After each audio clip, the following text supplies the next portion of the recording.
بسم الله الرحمن الرحيم. الحمد لله رب العالمين، صلى الله على النبي محمد وعلى آله وصحبه وسلم تسليما كثيرا، وبعد، فالسلام الله عليكم ورحمته وبركاته. درسك عاوة إن شاء الله تعالى حاسكو داي درسي كصاب في سن الفوز العظيم، the great success. قول goorma la odhan karaa qofka bini aadamkii wuu guulaystay guushii kama dambaysta ahayd? maxaase lagu qiyaasaa guusha? miqyaas ama measurement ama halbeeg ma leedahay wax lagu qiimeeyo oo la odhan karo qofkaasi wuu guulaystay kaasina ma guulaysanin? guud ahaan waxaynu ognahay bini aadamku ereyga guusha iyo najaaxa iyo fawska iyo tamayuska iyo muuqashada wuu jecel yahay. marar badanna iclaamka maanta jooga waxaynu maqalnaa iyadoo marar badan lagu celinayo ciddaasaa waxaa ku guulaysatay fii caalami ariyaada. waxaynu maqalnaa hebel baa guulaystay, tiim hebel baa guulaystay, ciddan baa guulaysatay. fii caalami aliqtisaad sharikaadka waaweyn shirkad heblaaya ku guulaysatay waxa kan. wax badan oo bini aadamku uu ka warramayo oo dad guulaystay laynoo sheegayaa jira. laakiin xaqiiqadu waxay tahay goormaa la odhan karaa insaanku wuu guulaystay? maxaase lagu qiimeeyaa guusha? ma markuu adduun helo, mise markuu magac helo, mise markuu sulto iyo maamuus helo, ma markuu caruur helo iyo reer iyo deganaanshiyo, ma markuu shaqo helo, ma markuu higher degree iyo shahaadaad fiican jaamacad macruuf oo la yaqaano ka soo qaato? goorma la odhanayaa insaankani waa insaan nolosha ku guulaystay?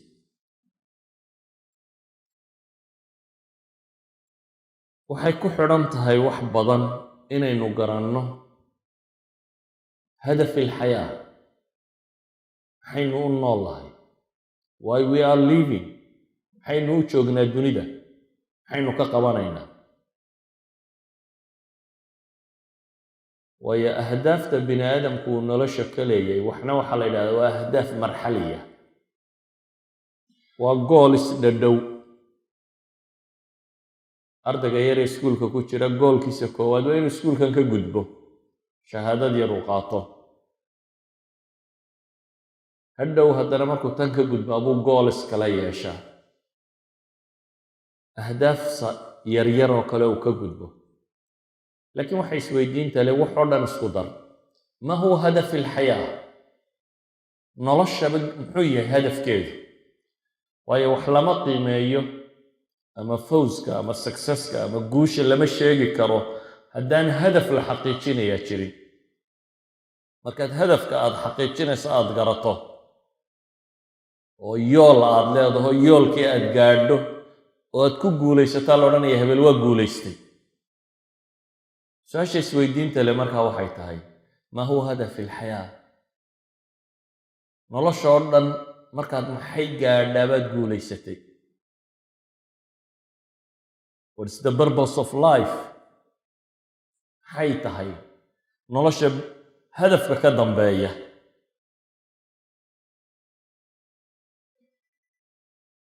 dadka badh bini aadamka ka midi hadaf way arki kari waaye weyn oo nolosha ay leedahay. ilaahay subxaanah wa tacaala qur-aanka wuxuu ku leeyay kullu nafsin daa'iqat lmowt wainamaa tuwafawna ujuurakum yowma alqiyaama faman zuxzixa can innaari waudkhila aljannata faqad faaz wama alxayaatu addunya ila mataacu lguruur. ilahi wuxuu leeyay subxaanah wa tacaala kullu nafsin daa'iqat lmowt. naf waliba way dhadhaminaysaa geerida tan waad ka tegaysaa mahmaa kunt wax kastoo aad qabatay magac iyo maamuus kastoo aad yeelatay hanti kastoo aad yeelatay waad tegaysaa maxaa ka dambeyn ilaahay wuxuu leey wainamaa tuwafawna ujuurakum yowma alqiyaama ajarkiinna ama acmaashaa qabateen midhaheeda waxaa laydiin dhammaystirayaa baa layidhi laydiin oofinaya adduunka intaad joogto waxyaaba yaryaroo successes waad gaadhi kartaa laakiin hadaf ilxayaa maaha ama guusha dhabta ah waxaad gaadhaysaa natiijada kama dambaysta waxaad gaadhaysaa goolkaagii ama yoolkaagii ama meeshaad ku socotay waxaad gaadhaysaa marka aakhiro la tago aakhiro marka la tagana miisaan qura yaalla bes faman zuxzixa can innaar wa udkhila aljanna faqad faaz baa ilaahay qofkii laga dhufto naar la dhaafiyo naaraan gelin jannana gala faqad faaz baa ilaahay kaas baa liibaanay xaqiiqatan kaas baa liibaanaa ilaahay leeyahy ama adduunka iyo wixii lagu hayoo dhan wama alxayaatu addunyaa ilaa mataacu lguruur baa ilaahay nolosha adduunna wax kalaba maaha waa mid la qalday mid la kediyey mid maqruura mataacid weeyaan baa ilaahay leeyahy subxaanah wa tacaala wuxuu birbirsado dadka kuwa nolosha dambe garan waaya maalan fi sabciiniyaat falaasafadii dunida ugu waaweyneyd nin ka mid ah filosof faransiisa oo falsafa alwujuudiya existentialist miyaa la ydhahaa falsafadan la ydhaha qolada rumaysanayda ayaa wuxuu arkay xaaskiisiiyo qoslaysa dabeetana miduu geliyey wuu dilay boolisku la hadlo wuxuu yidhi waxaan dilay xaaskaygii qaanuunku shaqadiinii wixii a u baahnayd in boolisku ha qabto waa akbar caql filosofi faransa booliskii way yaabeen hebel professor hebel oo caqligii faransaba ugu weynaa waxaa lala hadlay janankii booliska haystay wasiiru daakhiliya la gaadhsiiyey madaxweynehay tagtay giscard ayaa madaxweyne markaa ka ah kan iminka hogaaminaya dastoorka yurub ay qoranayso madaxda waa giscard baa waxaa la yidhi akbar filosofi cindana ba haweentiisii xaaskiisii dilay maxaa la sameeyey waxay yidhahdeen caarun calaa faransa an tacqila caqlaha waa ceeb bay yidhaahdeen maanta faransiis caqligii ugu weynaaye uu lahaa inuu xidho musixa caqliya ha la geeya baa la yidhi meelaha dadka xanuunsanaya madaxa ka jiran lagu hayo ha la geeyo ninkan su-aasha isweydiinta le waxa weeyaan muxuu u dilay wuxuu leeyahy nolosha tan baan hadaf lahayn filosofkan wuxuu leeyahy noloshan aan jooga hadaf ma leh whatsoever aan noqdo buu leeyahy wax kastoo aan qabto wax kastoo la sameeyo soo la dhiman maayo waxaan arkayaa buu leeyahy natiijo aanan dhaafi karin sida awgeed nolosha gebigeeduba waa cabaf buu leeyahy waa cayaar nolosha gebigeeduba mar haddaan wax ka dambeeyaaba jirin wax kastoo aan noqdo mar haddaan kollayba dhimanayo waxaan sidhi buu yidhi kollayba haweentani de way dhimanaysaaye maantay faraxsantae iyadoo faraxsan dunida ha ka tagto iyadoo qoslaysuu dilay kollayba way dhimanaysaa marka mala hadday joogtaa laxdaday ugu fiicnayde iyadoo faraxsan ha ka baxda dunida waxay leeyihiin dagaal lama galo bay leeyihiin aad og tahay inaad jabayso ciidanku haddii la ydhaha dagaalka waynu gelaynaa laakiin waa layna jabinayaa ciidama dagaalamaysaa hadday xaqiiqata in lagu jabinayo dagaalku macno kuma markaad rajo qabto ee inaad guulaysanaysa ama wax jabinayso dagaalku qiimo samaynaya wuxuu leeyahy nolosha tan haddiiba la dhimanayo maxay qiimo leedahay wax kastoo aan soo sameeyo soo ka tegi maayo therefore wuxuu maan dooran karaa buu leeyahay laxdadaan ugu farxad badanaya inaan ka baxo. That's why maanta Yurub qaanuunyahanadeedu xorriyaadka ku doodayaan waxaa ka mid ah xorriyada ah qofku naftiisa wakhtiga uu doono inuu ka takhallusi karo. waa xorriya ragu doodayaan inaan dhinto markaan u baahdo. wasaaradda caafimaadku bay leeyihiin qofkii u yimaado yidhaahda waxaan rabaa nolosha inaan ka tago waa inay aqbashaa inay nolosha dhaafiso. waa tii loo dhistay nolosha la ysku hayo oo dadka lagu xejiyo nolosha. waa maxay macnuhu? waxa weeyaan the purpose of life baan la fahmin. waxa la garan waayey maxaa loo nool yahay. ilaahi subxaana wa tacaala wuxuuna leeyahy markaa noloshan adduunyada geeri waa qasab inaad dhadhamiso. waxaad see ajarkaaga ugu weyn helaysaa maalinta qiyaame. ee guusha dhabtii waxa weeyaan baa ilaahay leeyahy faman zuxzixa can innaari wa udkhila aljannata faqad faaz. qofka naar la dhaafiyo ee janno la geeyo kaas baa guulaystay baa ilaahay yidhi. amaa haddaad aakhire arki kari weydo wama alxayaatu addunya ila mataacu lguruur baa ilaahay leeyahy subxaana wa tacaala. idan ayuha alikhwa, aragtida islaamiga waxay sheegaysaa nolosha adduun waa imtixaan. nolosha adduun waa ibtilaa. ibtilaaga noociyaadkeeda unbaa kala gedisan, laakiin noloshoo dhamma waa imtixaan. noloshan waxaad u joogtaa in questions lagu dhiibo oo jawaabaad ka bixiso. haddaad caafimaad qabto waad imtixaamanta. haddaad bugto waad imtixaamanta. haddaad faqri ku jirto waad imtixaamanta. haddaad maalqabeentahay waad imtixaamanta.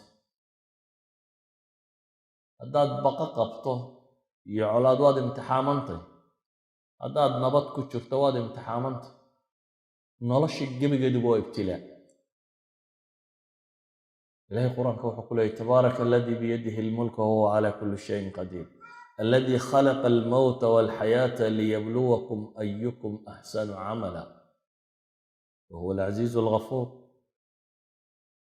aladii khalaqa almowta walxayaa liyabluwakum baa ilaahay yidhi inaa jacalnaa maa cala alardi ziinatan laha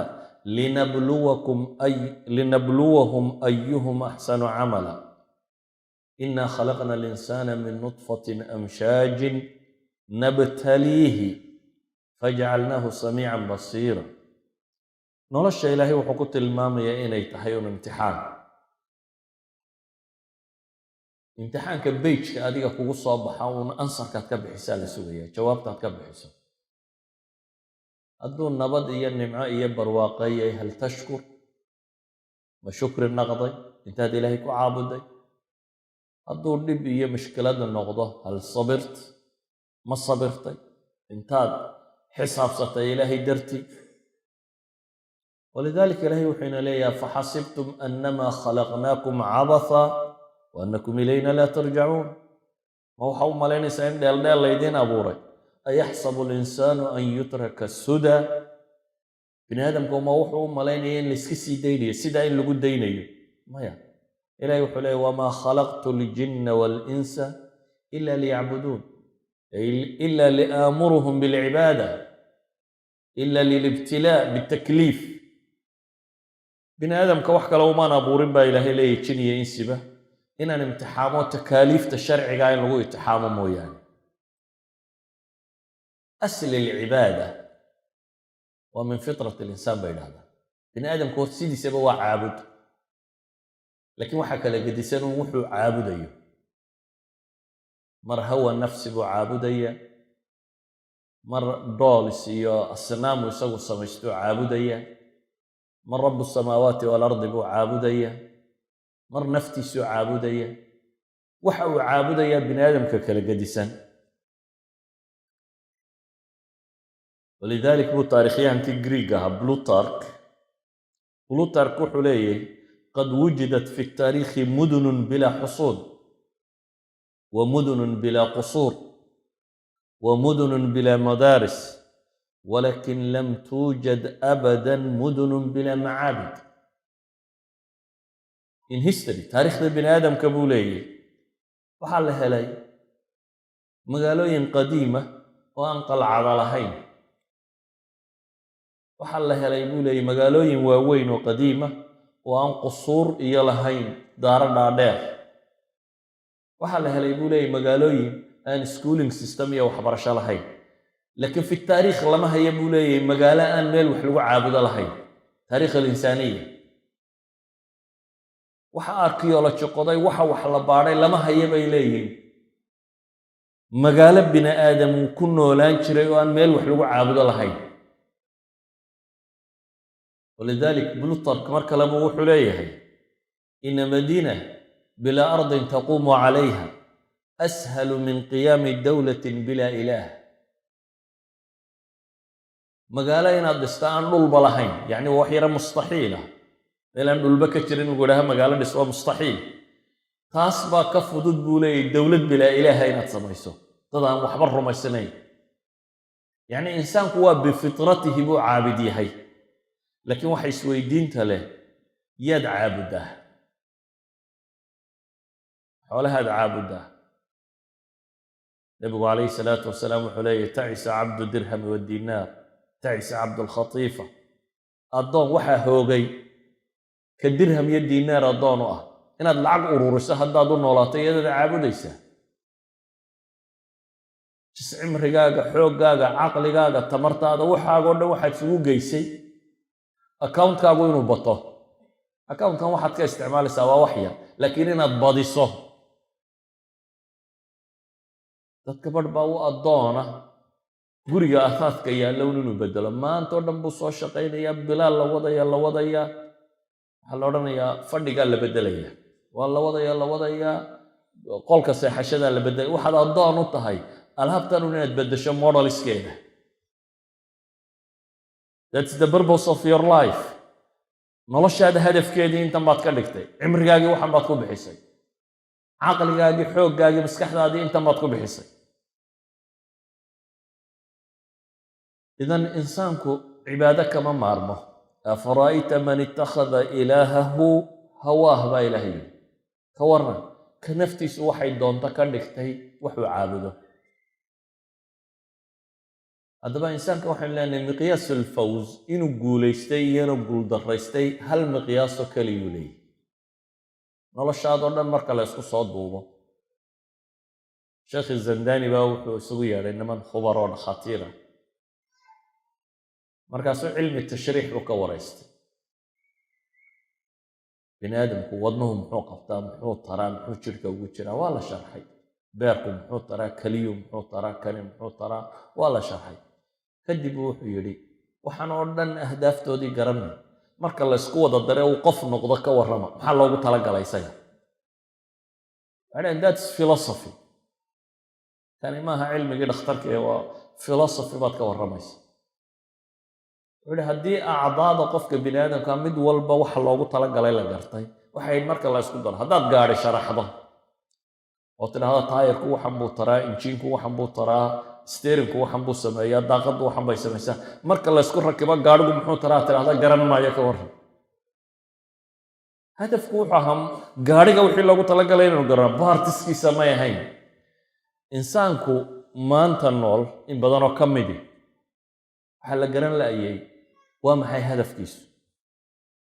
markaad hadafkiisa garataa baad garan kartaa goormuu guulaystay. waayo hadafka markuu gaadho buu guulaystaa.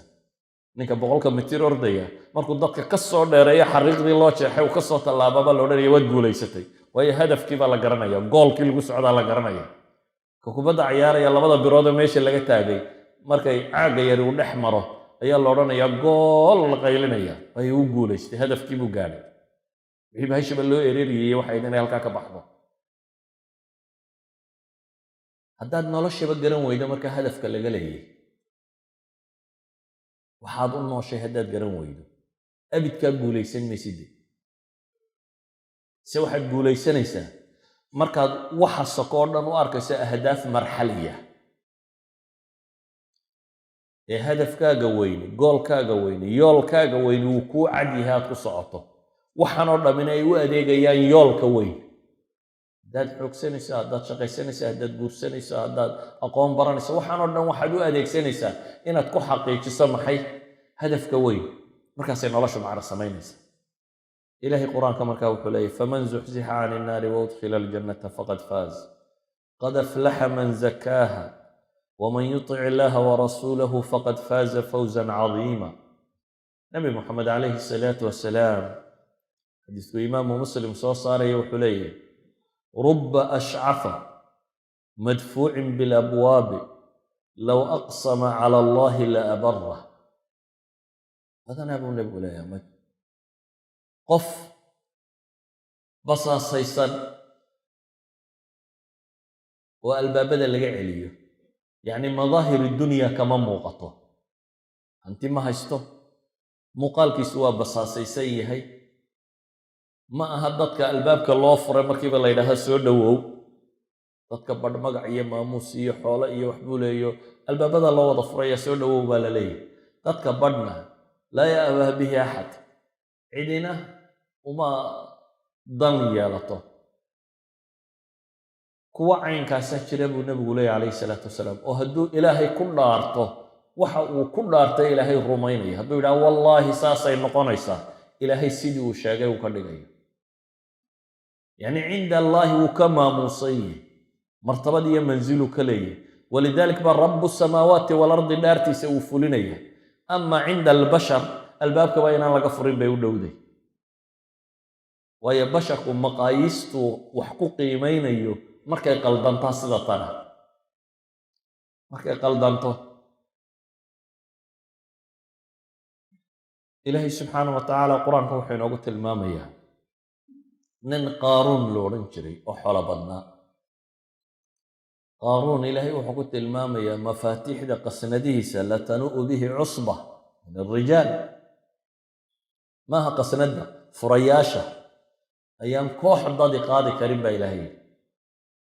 nin maalqabeena buu ahaa, dabeetana intuu wixiisii bandhig buu sameeyey, wixiisii intuu isku xidhxidhay oo soo kaxaysku soo bandhigay, magaalada maray. bini aadamkii magaalada joogay baa ilaahay ka warramayaa siday u arkaan ninka kan iyo wuxuu haysto. qaala aladiina yuriiduuna alxayaata adunyaa yaa layta lana midla maa uutiya qaaruun innahu laduu xadin cadiim bay yidhahay. ilahay wuxuu uhi kuwii adduunkan doonayay ee aan wax ka dambeeyaba garanaynin waxay leeyihiin yaa layta lana. layta xarfu tamani wataraji, jeclaan lahayne alla bal maanu haysanna bay leeyihin wuxuu haysto oo kale. kani waa duu xadin cadiim, nasiib weyn qof la siiyey weeyaan, waa qof successfula bay leeyihin. ilaahay koox kaloo tilmaamayana wa qaala aladiina uutuu lcilm. labadan kooxood u fiirso sifaadka la kala siiyey. qole waxaa la yidhi yuriiduuna alxayaata addunya, nolol adduunun bay doonayaan. qolena waxaa la yidhi waa uutul cilm, cilmaa la siiyey, cilmi xaqiiqiya la siiye. waxay garteen waxay meesha u joogaan, waxay garteen waxay u noolyihiin, waxay garteen macna alxayaa, waxay garteen nolosha iyo ahdaafta laga leeyay. waa ahlu cilmi kuwaasa ah. kuwii cilmiga la siiyey waxay yidhaahdeen baa ilaahay yidhi waylakum hawaabu allahi khayrun liman aamana wa camila saalixa walaa yulaaqaaha ila asaabiruun. waar hoogaya bay leeyihin, magiciin ba'ye, hawaabu allahi khayrun liman aamana. ilaahay subxaanahu wa tacaala abaalmarkiisaa ka fiican waxaana arkaysaan oo dhan. ciddii iimaan iyo camal saalixa laga helo, ilahay wuxuu ina leeyahy markaynu aakhire arki kari weyno ina haaulaa'i yuxibuuna alcaajila wayadaruuna waraa'ahum yowman haqiila kalaa bal tuxibuuna alcaajila watadaruuna alaakhira. kuwani baa ilahay yihi waxay jecel yihiin tan degdegta badan leh, waxaanay ilaabeen oo ka tageen maalin culus baa ilahay yidhi subxaana wa tacaala. aakhiray ilaabeen, tan ay isku nabayaanna ilaahay wuxuu ku qiimeeyey yaa ayuha annaasu ina wacda allahi xaqun falaa tagurannakum alxayaatu addunya walaa yagurannakum billahi algaruur. wardadow baa ilaahay leeyay subxaana wa tacaala, ilaahay yaboohiisu waa dhab ee adduunkan ha ku kadsoomina. walaa yaguranakum billaahi algaruur waar mid wax kadiya rabbigin yuu idin dhaafinin ba alla leeyahy subxaana wa tacaala. nolosha markaynu eegno nolosha adduunku waa imisa dadka badh bay si qaldan ugu muuqataa. nolosha adduunkaagu adiga 60-70 years kama badna, 80 years, dadka in badan jira 100 sano. dadka kale adduunkooda adigu ha tirsanin. adduunkooda ninka kale shaqadaada maaha. adduunku inay sii jira iyo waxaas adiga waxba kuuma aha. adigu adduunka waxaad ka nooshay inta tan. adduunkaagu waa intan. adduunkaagu waa intan. maalinta naftu kaa baxda adiga qiyaamahaaga kuu kaca. nolol infinity ah oo aan dhammaadba lahayn iyo 60 sannadood nolol ah isu qiimee. 60kan sano haddaad dheregto iyo haddaad gaajooto, haddaad meel sare gaadho iyo haddaad meel hoose gaadho, it's matter of 60 years. waa 60 sano. laakiin nolosha dhabtahay waa ta dambaysa. saa daraaddeed baa ilaahay wuxuu leeyay aakhira waxaa la yidhaahdaa kam labithtum fi lardi cadada siniin. war dhulka imisaad joogteen baa la yidhaahdaa.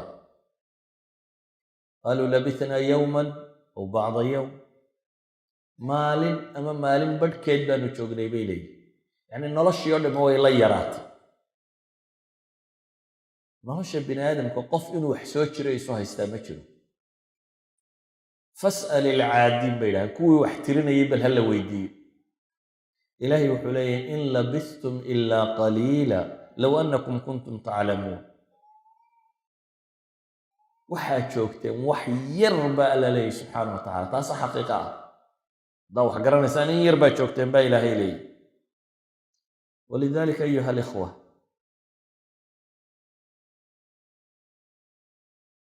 dadku tan dhow buu ku mashquula. wixii ka dambeeyeyna wuu arki waayo. yani shay yar haddaad isha ku soo dhoweyso wuu qarinaya. fartaydan ishaydoo dhan way qarin kartaa. haddii se la durkiyo way libdhaysaa. adduunka inuu isku soo dhoweynay dabeetana noloshaba waynaga qariyey. ma arki karaysid ilaa mersadiiska iyo mushaharka badan iyo waxaa mooyaane wax kale arki kari maysid. aakhirana waynu fogeynay ilaa ay libidhay, muuqanba weyday, xisaabtaba aanay ku jirin.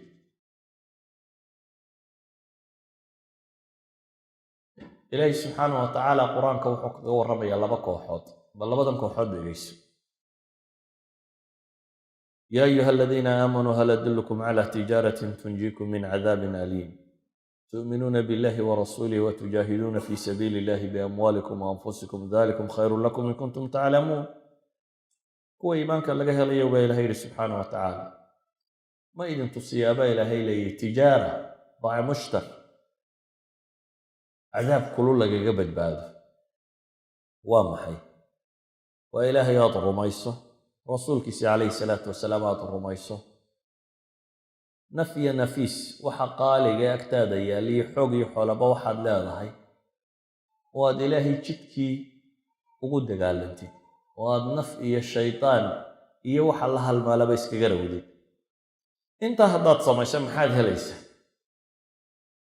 ilahi wuxuu yihi yakfir lakum dunuubakum wayudkhilkum jannaatin tajri min taxtiha alanhaar wamasaakina tayiba fi jannaati cadn dalika alfawzu alcadiim.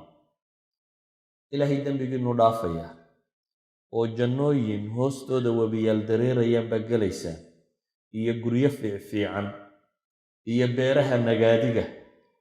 intaa markii ilaahay sheegay baa rabbi wuxuu leeyahay dalik, kaas baa ilaahay yihi subxaana wa tacaala ayaa alfawzi alcadiima. alfawzu alcadiim, kaas baa guusha weyn baa ilaahay leeyahay. haddaad guul rabtaan waa kaa. maxaa ku xiga? wa ukhraa tuxibuunaha nasrun min allahi wa fatxun qariib baa ilahay. waxaa kaloo laydin siinayaa mid kaloo ay idinku jeceshihiin. oo waa maxay tan kaleynu jecellay? waa inaad guulaysato oo ciddii cadowgaaga haysayseen iyo waxaad ka guulaysato aa wax furataan oo dhul furataan. idinkaa taa jecel baa laleeyahy. kaannama aanay tani qiimo badan lahayn cinda allahi subxaana wa tacaala. wa ukhraa baa ilaahay ku tilmaamay. amaa fawska dhabta waxaa la yidhi waa tan.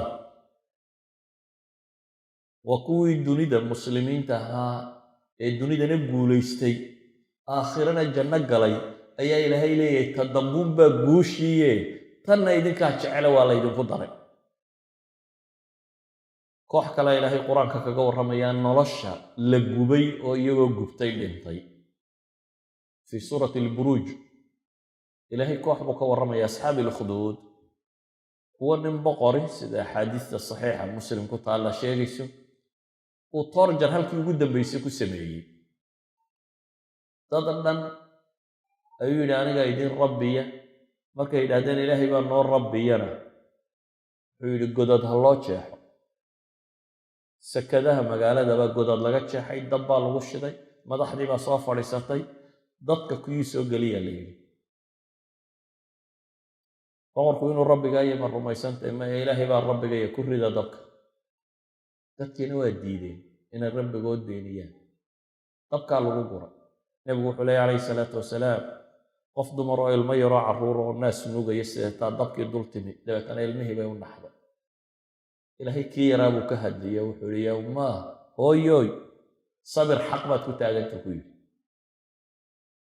iyana dabkaa lagu riday ilaahay subxaanahu watacaala inaga qur-aan buu soo dejiyey qisadan laynooga warramaya ina aladiina fatanuu almu'miniina waalmu'minaat kuwaa ilaahay wuxuu ku tilmaamay naar wax gubtay inay iyaguna leeyihin kuwii dadka dhibay ama kuwii kale ilaahay wuxuu leeyahy ina aladiina aamanuu wacamiluu الصaalixaati lahum jannaatun tajri min taxtiha alanhaaru dalika alfawzu alkabiir kuwii iimaanka iyo camalka saalixa laga helay la gubayba waxay leeyihin baa ilaahay yidhi beero hoostooda u dareerayaan webiyaal markaasaa ilaahay wuxuu leeyahy dalika alfawzu alkabiir الفوز لحية طبعا آيادات بقرآن كقصة أراري صدح يطبعا كم يدوا فوز العظيم هل كم يدوا فوز الكبير لما كم يدوا الفوز المبين لحية طبعا كبا آخرين كورمية إلهي سبحانه وتعالى كوي لقبي نلش أدون ضبي كقبحين هدنا إلهي وحلي ذلك الفوز الكبير guusha weyn kuwaasa guulaystay baa ilaahay yidhi subxaana wa tacaala guusha kabiirka ah kuwaas baa helay kuwii dunidana xoog batay meelna loo furay ilaahay kuwaana wuxuu yidhi dalika alfawzu alcadiimna intoodii jannadaa lagu sheegay wa ukhraa tuxibuunahaana intii adduunkaa lagu sheegay idan ayuha alikhwa saxaabadii nebigu calayhi salaatu wasalaam uu rabbeeyey مثلا بيعة العقبة الثانية هشيسكو النبي وأنصار لقلي مركو هشيسك لقلي وحيد هذين حائنو هشيسة وأنكو قلب الله أنه واتسو هجرون سواكو إيمانين النبي يقول نفتي إن إيمالك إني عرورتي إن وحا كرنا ورطاننا إيقاي إلى الإنسان يعني إنا الدفاع إنسان وحيد هذين وأنكو دفاعنا يا محان الله أننا nebigu muu odhan wasiirraa noqonaysaan dowladda booso sare ka helaysaan markaa la guulaystay dowlad islaamiya la helo xoolaa helaysaan wuxuu nebigu ku yidhi janna leedii waxay yidhahdeen gacanta soo taag aanu heshiiska kula galnay kii ugu yaraaya iyaga la socday ascad ibnu zuraara yidhi waar suga nebiga hala gelina heshiiskeeda war ma fahamteen waxa laydin leeyahay buu yidhi war carab oo dhan bay idinka wada maraysaa oo dagaal baa laydinku wada qaadayaa oo dhib badan baa la kulmi doontaan war sidaa ma ku aqbalaysaan waxaa laydinna waa janna la yidhi waxay ku yidhahaan war inan yar baatee naga baadh saasaanu heshiis nebiga kula galay yacni waa maxay dadkani hadafka weyn inay ku guulaystaan bay raadinayeen bale dowladdii muslimiintu markay dhalatay kadib buu nebigu wuxuu ku yidhi ansaaray dadku wuu badan doonaa idinna waa yaraan doontaan dadku xoolaha way guran doonaan idinna athara baa arki doontaane maxay idin samayn doontaan sabra buu ku yidhi intaa ila kulmaysaa adduunkan oo dhan qiimo kuma fadhiyo guusha dhabta ahi waa inaad aakhiro badbaado guusha dhabta ahi waa inaad naftaada cadaab ka ilaalisid inaad cadaab ka kormartid walidalik baa nabiga calayhi salaatu wasalaam qabiil baa u yimi qabaa'ilkii carbeed ka mida waxay idhahdeen waxaanu rabnaa inaannu islaamno marka waxaad nagu dartaa dad waxna bara xadiis saxiixa 70 raggii quraada la odhan jiray buu nebigu ku daray quraadani waa niman cilmiga u go'ay oo nabiga calayhi salaatu wasalaam bay cilmiga ka baran jireen habeen oo dhan waa cibaadaysan jireen qur-aankaasay baran jireen maalintiina biyaha masaajidka dadku ku weysaystay cabbana way soo dhaamin jireen intay dabadda u baxaanoo xaabo iyo wax soo gurtaan ayay ahlu sufa dadka masaakiinta ee masaajidka degan siin jireen niman aakhiradooda u xoogsanaya bay ahaayeen dabeetana 70 nimankaa ka mida buu ku daro uu yidhi orda oo qabiilkaas wuu islaamayaa diinta soo bara qabiilkii meel dhexay u galeen 70kiiba way dileen 2 nin baa baxsaday nin ka mida anas ibnu malik abtigii baa ku jira xaram ibnu milxaan ayaa ku jira waraaquu nebigu u dhiibo uu yidhi ninka u dhiib madaxda waraaqdii isagoo aan weli dhiibin ayaa mu'aamaradii loo sameeyey xagga dambaa mid ka soo maray waran baa la geliyey waran baa inta xagga laga geliyay xagga laga soo tuuray wuu dhawaaqay wuxuu leeyahy fuztu warabbi alkacba waan guulaystay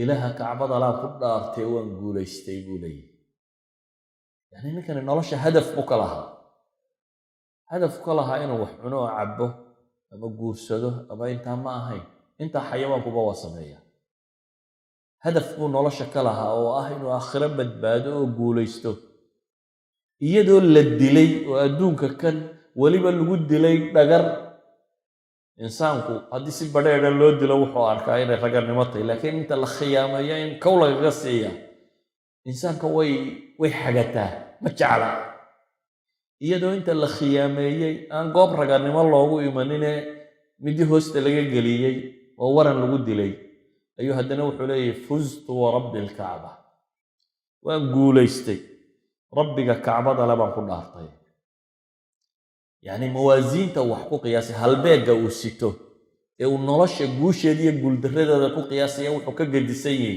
kaynu inagu sidano nolosha wuxuu arkayay markuu janno heli karo inuu guulaystay noloshii dhabta ahayd markaasuu gaadhay ilaahay qur-aanka wuxuu leeyahy wamaa haadihi alxayaatu addunya ilaa lahwan walacib waina addaara alaakhirata lahiya alxayawaan low kaanuu yaclamuun noloshan adduunyo waa madadaaliya cayaar baa ilaahay yidhi subxaanah wa tacaala lahw waa madadaalo iyo cayaar ee nololi aakhiray jirtaa baa ilaahay leeyahy subxaanah wa tacaala nolosha waxaa la yidhahaa aakhiray jirtaa ina hada lahuwa alfawz alcadiim limithli hada falyacmal alcaamiluun baa ilaahay leeyahy kaasaa guulaystay waxaynu leenahay waxa khasaaray ninka noloshan ka baxa ama qofta dumar ee noloshan ka baxda isagoo aan guushaa xaqiijin noloshiisii o dhan wuu khasaaray wax macnaa may samaynin inuu shahaado soo qaatay sare inuu lacag sameeyey inuu carruur dhalay wax macnaa maysa inuu dowlad maamulay ilahi wuxuu leeyay qul ina alkhasiriina aladiina khasiruu anfusahum waahlihim yowma alqiyaama alaa dalika huwa alkhusraan almubiin baa ilahay yidhi waxaad dadka ku tidhaahdaa baa ilaahay yidhi nebi moxamed calayhi salaatu wasalaam ina alkhasiriin aladiina khasiruu anfusahum waahlihim yowma alqiyaama kuwa khasaaray kuwa halaagsamee khasaaree noloshii hadafkeedii xaqiijin kari waayey waa aakhiro kuwa la cadaabuun baa la leeyahy alaa dalika huwa alkhusraan almubiin baa ilaahay leeyahy walidaalika ayuha alikhwa waxaan leenahay nolosha ahdaafteeda dhabtaa dadka xaqiijiya waxaa u mudan rusushiyo ambiyada haddana rusushiyo ambiyada marka laga warramayo qisaska qur-aanku uu ka soo warramay ama nebi maxamed uu ka warramay calayhi salaatu wasalaam ambiyada waxaa ka mid a qaar la laayey ilahay waa ka qur-aanku leh fariiqan taqtuluun ambiyada qaar ka mida la laayey bale culamaa'i taariikh waxay yidhaahdaan qaar baa inta madaxa laga jaray imra'a baqiya loo hadiyeeyey madaxoodii. waxaa ka mid ah qaar dad badan raaceen oo dowlada dhisay oo xoogaystay. nebi daawuud, sulaymaan, boqortooyooyin waaweyn lahaa oo maqaayista bini aadamka ee dunawigaa guulaystay, boqorra noqday. bale sulaymaan oo kale jin iyo insiba loo sakhiray. technology aan maanta oo lin haystay waagaa, waayo in la yidhaahdo carshigii balqiis ee yeman yaalay in falastiin la keeno ilbiriqsi gudaheed, nowadays technologyga la hayo dhami ma samayn karo. technologyga la hayaa qalab sidaa uma diri kara maanta, cod buu sidaa u diri karaa iyo wixii la mid a. telefoonkaad dhow ka siiso milliseconds, 5-6 milliseconds baa laga yaabaa inuu qaato inuu dhanka kale ka dhaco. ama sariir dhan oo boqortooyo meel taalla in xagga kale laga tuuro weli technologygu ma hayo. nabiyullaahi sulaymaan awooddaasuu haystay. wamaca daalik kuwii la dilayna ilaahay wuxuu tilmaamay inay faa'iiseen, waxba kale nolosha ka qaban. idan ayuha alikhwa, nolosha dhabta ah waa kaa. aqoonta dhabta ahi waa aqoontaad rabbigaa garatid. haddaad rabbi garan weydo brofessor kastoo aad tahay waxba sheegi mayso. se haddaad rabbigaa garato aqoonta kale markaas iyana macno leedahay, markaasay wax sheegaysa. waayo nebi sulaymaan ilaahi subxaanah wa tacaala markuu tilmaamaya aqoontu inay macno leedahay waxaa la tilmaamay qaala aladii cindahu cilmun, kii cilmun min alkitaab lahaa ayaa yidhi ana aatiika bihi qabla an yartadda ilayka tarfak. laynoma sheegin ma malag buu ahaa, ma jin buu ahaa, ma insu ahaa, waxba lagama warramin. sifa waaxida baa la siiyo ah inuu aqoon-yahan ahaa. aqoon-yahannimo ayuu kaga keenay carshigii balqiis halkaa oo xaggan kale ku geeyey wuxuu ahaaba. ilaahi subxaanah wa tacaala wuxuu tilmaamayaa ambiyadii dunida tan xukuntay ee waaweynay aqoon. daawuud waasalnaa lahu alxadiid, sulaymaan cayna alqitri baa marka la eego aqoon bay wax ku xukumeen. teknolojiyadii markaa joogtay bay u sarreeyeen. dulqarnayn fattabaca sababan, taas baa la tilmaamaya. aqoontu qiimay leeday, laakiin haddii shayga dunidanba ugu weyn aad garan kari weydo, haddaad rabu samaawaati walardi khaaliqii ku abuuray garan kari weydo, haddaad garan kari weydo noloshaadu macnaha ay leedahay, aqoonta kale aad markaa garataa waxba sheegi mayso. waxba sheegi mayso markaa inaad gantaal cirka u diri kartaa, waxba sheegi mayso. waayo adaa taadii garan la, waxaad u nooshaad garan la'day. waxba sheegi mayso inaad quraanjada aqoon u leedahay adigoo rabu samaawaat aqoon u lahayn, garanaynin. muxuu kaa rabaa? walidalik baa ilaahay qur-aanka wuxuu ku leeyahy wacd allahi laa yukhlifu allahu wacdah walakina akthara annaasi laa yaclamuun. ilaahay subxaanah wa tacaala yaboohiisa ma beeniyaa la yidhi, wuxuu ballan qaaday waa sidoodii. laakiin baa ilaahay yidhi dadka inta badani waxba garan mayso. aayadda ku xigtaa ilaahay wuxuu leeyahy yaclamuuna daahiran min alxayaati addunya wa hum can alaakhirati hum gaafiluun. yaclamuuna waxay garanayaan baa ilaahay yidhi daahiran min alxayaati addunya, muuqaal kullu dawaahir alxayaa xataa maaha, daahir min dawaahir alxayaati addunya waa nakira. yaclamuuna daahiran, muuqaal ka mida muuqaalada noloshay aqoon u leeyihiin, laakiin wahum can ilaakhirati hum gaafiluun baa ilahay yidhi, aakhiro oo dhan iyada waa ka maqantay. mufasiriinta qaarkood baa markay fasirayaan waxay yidhaahdaan, calaamatu shanqiitiyi raxmat ullaahi calayh saaxib alkashaaf tafsiirkiisa buu soo qaadanaya, wuxuu leeyahy walakina akthara annaasi laa yaclamuun. yaclamuuna daahiran min alxayaati addunya waxay bedel ka tahay buu leeyahy walakina akthara annaasi laa yaclamuun. dadku waxba garan maayaan. markaasaa la yidhi waxay garanayaan in yaro kaannamaa intan ay garanayaan ay la macnatay laa yaclamuunkay ka mid tahy, qiimo ma leh.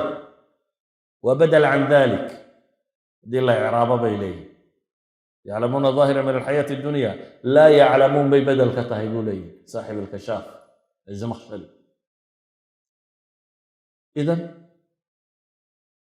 haddaad aakhiro garan weydo, haddaad waxaad u nooshay garan weydo, haddaad hadafka nololeed garan weydo, haddaad nolosha waxaad ka qabanaysa garan weydo, waxa kale aad garataa macna samayn mayso marka. waa nafyi alcilm, waa cilmi aan waxba ka jirin, waa cilmi aan qiimo badan lahayn. cilmigu wuxuu qiimo leeyahay baynu leenahay oo wax lagu xisaabtamaya marka aad nolosha dhammaanteed fahmayso. dunida maanta joogta maqaayiis maadiya baa laynagu badiyey, maqaayiista maadiga ah baa laynagu badiyey. fitankeedi iyo imtixaankeedii baa tiro batay. habeen iyo maalinba waad shaqaynaysaa, waad ordaysaa, waad rooraysaa, waad socotaa. cimrigaagi iyo noloshaadii oo dhan waxaad siisay in yaroo maaddo aynaad samayso, kamaad fakerin maxaa ka dambaynaya. kuma yeedhayno ma lihin adduunka baktiya, kuma lihin adduunka waxbaha baranan laguma laha. laakiin waxa lagu leeyahay waxaad adduunka ka qabanayso oo dhammi waa inuu u adeegayaa ta dambe inaad wax ku helayso. hadday aqoon tahay, aqoon aakhira wax ka taraysa waa inay noqotaa qaabkaad u adeegsanaysa. hadday hanti tahay, hanti aakhira wax ka taraysa waa inay noqotaa. hadday cilmi tahay, wax kastoo nolosha aad qabataa hadafkaaga kama dambayskaa waa inuu u adeegayaa. haddaad si hadafkaa ilowdo ama si aad fogayso oo ay kuula muuqato waxa noloshan adduun oo quri, waad khasaarta. waxaad qiimaysaa aakhira say dadka ula fududay. salaada subax oo meeshan ay joogtaan waxaan filayaa 3 waxoogaa hadda 4 wax dhiman bay soo gashaa. haddii lagu yidhaahdo shiftigaaga shaqadu 3 o'clock at night buu bilaabmaya, no one habsaamaya. saxiixa maaha, waayo waa shay aad rabto inaad xaqiijiso, qiimuu kula leeyahay agtaada. cidima habsaamayso. si kasta haddaad u hurdo weyntay 20 saacadood iyo moobil baad bixinaysaa kala dambeeya oo si kasta kuu kiciya. haddaan shalay iyo caawa toona seexanin waa masbad leeyahay, waa ilaa shaqadii baad dee waayeysa. ama salaada subax daalana ilaahay waa gafuuru raxiime marka lasoo toosooban insha allah wixii la awoodo tukan doona.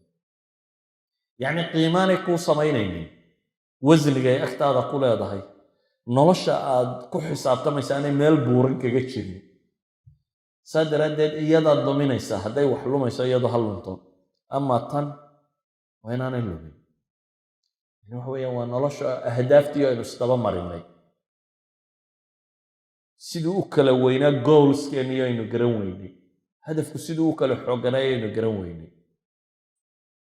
markuu qofku yimaado meel maadadu qiima ay samaynaysana oo bini aadamka lagu qiimaynaya inta jeebkiisa ku jirtana way ka darantay. shakhsiyadda bini aadamkii markay noqoto maxaad haysataa, jeebkaaga lacag intee leeg baa ku jirta. waayo lacagta jeebkaaga ku jirtaa dabaqo mucayanoo mujtamaca ka mid ay kugu daraysaa. haddaad bilyaneer tahay, majaalista bilyaneerada iyo kuwaasaad fadhiisanaysa. haddaad milyaneer tahay, majaalista milyaneerka. haddaad miskiin mushahar qaato tahayna kuwa mushaharka qaata meeshooda. haddaana dee waxbaba qaadanna kuwa meelaha iska fadhiyaad ku biiraysa. yacni waxaa qiimay insaanka looga dhigay jeebkiisa waxa ku jira, mana aha. insaanku wuxuu rumaysan yahay, wuxuu aaminsan yahay, wuxuu ku fakerayo, wuxuu garanayo, aqoontiisa waxaasu qiimo ku leeyahay. muslimka agtiisa waa kaa. idan ayuha alikhwa,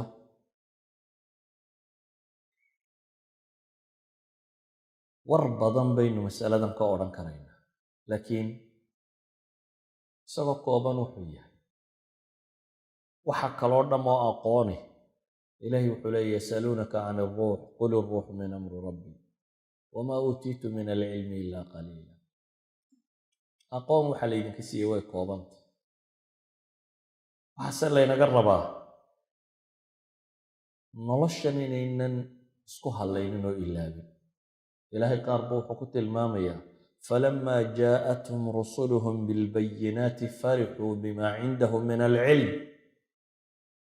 rusushu markay bayinaadka cadcad ula timi qaar baa waxay ku farxeen baa la yidhi, waxay ku kibreen bimaa cindahum min alcilm. waxoogaagii aqoontii ay haysteen ayaa la buurraaday. wixii waxyigee absolute valuegii samada ka yimi bay ilaabeen. ilaahay wuxuu leeyay waxaaqa bihim maa kaanuu bihi yastahzi'uun. rabbi wuxuu leeyay faacrid can man tawallaa can dikrina walam yurid ila alxayaata addunya dalika mablaguhum min alcilm.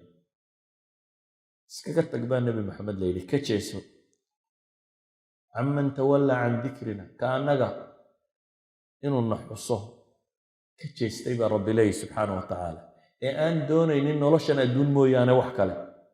waayo kuwan baa ilaahay yidhi dalika mablaguhum min alcilm.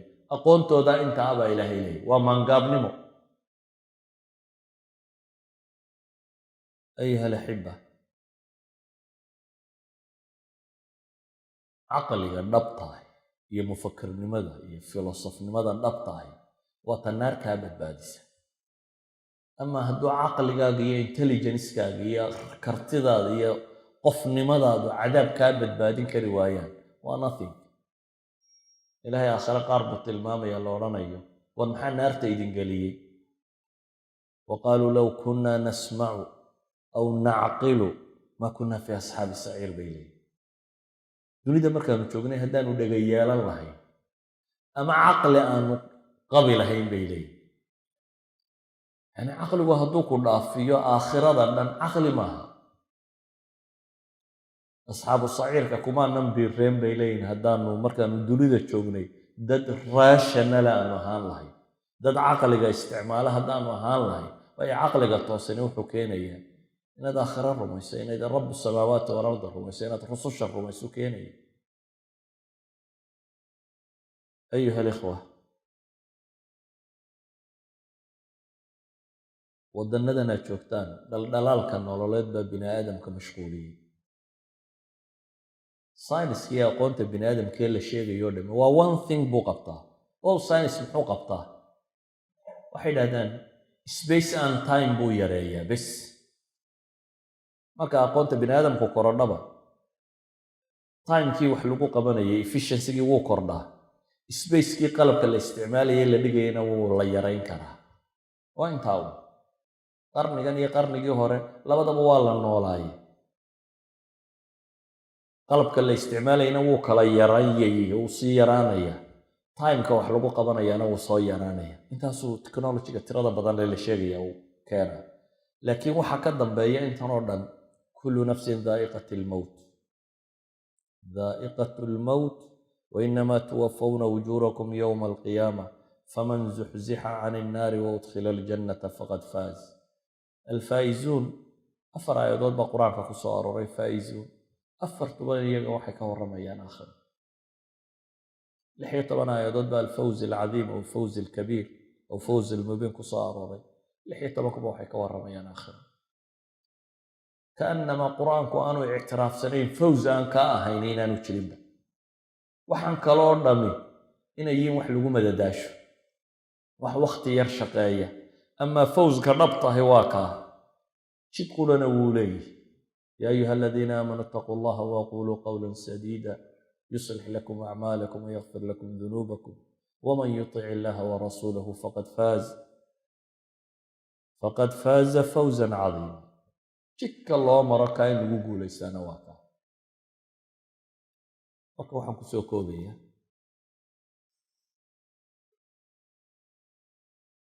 adduunkan iyo xoogsigiisa in badan laysuma tilmaamo naftaada ku mashquula. waxaan rabaa inaad nolosha meel kaga dartaan aakhiro xoogsigeedii. aakhiro xoogsigeeda inaad nolosha meel kaga darto, inaad ogaato guushaada dhabta ah iyo nolosha waxaad fahamtay marka aad garato waxa aad u nooshay. wa ilaa waana lagu dhalay waana dhimatay, waxay qiimo samaynayso kale ma jirto. ilaahay waxaan ka baryayaa subxaanahu wa tacaala inuu noloshayna fahamsiiyo. saxaabadii markay noloshaas si dhaba u fahmeen ayay adduunkanna magac iyo maamuus ku yeeshay. adduunkanna markaasay wax ka beddeleen. markii hore niman reer baadiye ah oo iska xoola dhaqata oo waxba haysanin, haddii xoola lagu xisaabtamo la odhan karo waa caydh, haddii magac iyo maamuus lagu xisaabtamo dowlad ba aan ahayn, saxaaraha ku nool waxa beddelay oo markay aakhira dhadhan u samaysay. markaasay adduunkanna magac iyo maamuus ku yeesheen. within 50 years ayay mashriq iyo maqrib kaga taliyeen, wixii dunida dowlad jirtay dhaafeen. labadii dowladoodee dunida ugu xooga badnaa ka xoog badiyeen, nolosha qiimo u sameeyeen, dunida maamuleen, iyagoo tii aakhirana ku guulaystay. muslimku hadduu taa ilaabo tanna guulaysan maayo, aakhirana dee ilaahay baa garanaya, kama muuqato. waddada la hayaa maaha tii aakhirana lagu gaadhaya, adduunna lagu gaadhaya. sala allahu calaa nabiyina muxamedin wcala alihi wasaxbihi wasalam. alxamdu lilahi rabbil caalamiin.